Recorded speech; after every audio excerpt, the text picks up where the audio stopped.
அப்படி ஆசை. என்னை ஆசீர்வதிங்கப்பான்னு கேட்கிறவங்க கதை, என்னை ஆசீர்வாதமா மாத்துங்கப்பான்னு சொல்றவங்க விதை, என்ன மட்டும் விடுவீங்கப்பான்னு சொல்றவங்க கதை, என்னை கொண்டு அநேகரை விடுதலையாக்குங்கப்பான்னு சொல்றவங்க தான் விதை. எனக்காக மட்டும் நான் வாழ்றேன்னு சொல்றவங்க கதை, மற்றவர்களுக்காக வாழ்கிறவர்கள் தான் விதை. சத்தமா சொல்லுங்க. இப்ப கதையா இருக்க போறீங்களா, கதையா இருக்க போறீங்களா? ஐயா உயர்த்தி சொல்லுங்களேன். 2 பேர் மட்டும் தான் சொல்றீங்க சத்தமா.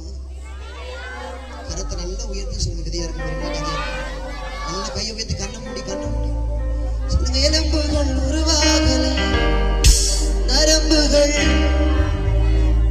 தசைகள் உருவாகல. சத்தமா சத்தமா சத்தமா. தாய்க்கருவில அரிசனம் உருவானதே. எப்படி பாவம் சொல்லுவேன், சொல்ல வார்த்தையே இல்லை.